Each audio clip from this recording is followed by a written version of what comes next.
Hi, conceptual physics students. I'd like to give you a few hints to help you start the textbook assignment for chapters 2 and 3. Again, these are hints. I'm not going to solve the whole problems for you or even give you hints on all the problems, just a few of the more challenging ones or interesting ones that might be good to get a start. An important note for all the text assignments and worksheets this year: it's not okay simply to write an answer. So if there's an explain problem, you need to do some explanation.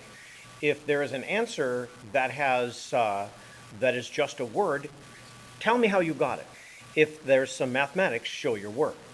As an example, we look at number 22 of chapter 2 assignment. Now, as you look at this one, you have several choices. You're supposed to rank all the choices. So if we have, for instance, on number 22, we have, I believe it is, 4 different circumstances where you're lifting something. And all the ropes are the same and the masses are the same. So for instance, if you want to compare this one, this particular one has 2 ropes. And if you have the 2 ropes, each rope lifts half the force with this one. So if you're comparing this to the one that just has 1 rope, and you say, what will the scale read? Then certainly this one would have a scale reading that would be less. That'll help you, I hope.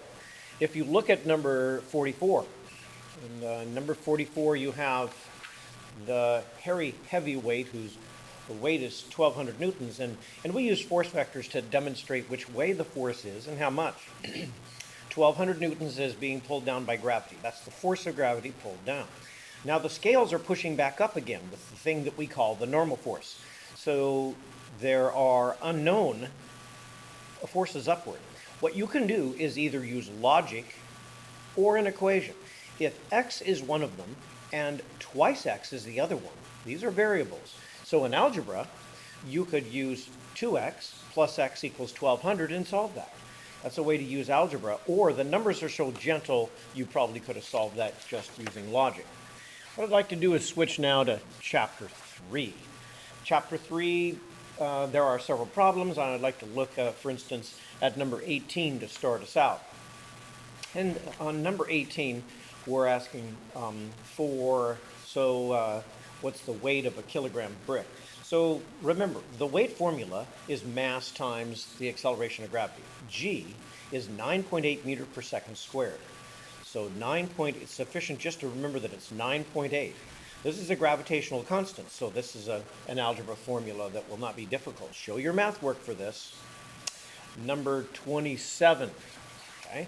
On number 27, we find that Susie has a weight, find the mass. So it's the same idea. It's the same formula, show your math work for this. But this time we're trying to solve for the mass. And so if you take the weight divided by that g, you should be able to find the mass. The mass unit will be in kilogram. Always include the units in problems that you solve. Take a look for a moment at number 37. A reminder, click pause anytime you want to stop and kind of work on these problems while you get some hints. Okay, number 37, there's a junk car crushed into a compact cube. Does its mass change? Now, it's not okay to just write the answer. That's not enough, okay? It says, does the mass change? And it asks a few other questions, but does the mass change? Your answer can't just be no. You should explain why. Something like this could work. Mass is simply counting up the number of atoms, and crushing something doesn't change the number of atoms, so the mass cannot change. That's kind of what I'm looking for in a solution. Take a look at number 48. Number 48 involves a stone being accelerated upward. When the stone is being accelerated upward, that means the upward force has to be greater. So if the upward force is the same, it either won't go anywhere or it'll go a steady velocity. One final question, number 54. The woman has a weight of 500 newtons on Earth. What would she weigh on Jupiter? The important thing about a person's weight and mass. Weight is the force of gravity, and it depends on where you are, but mass does not.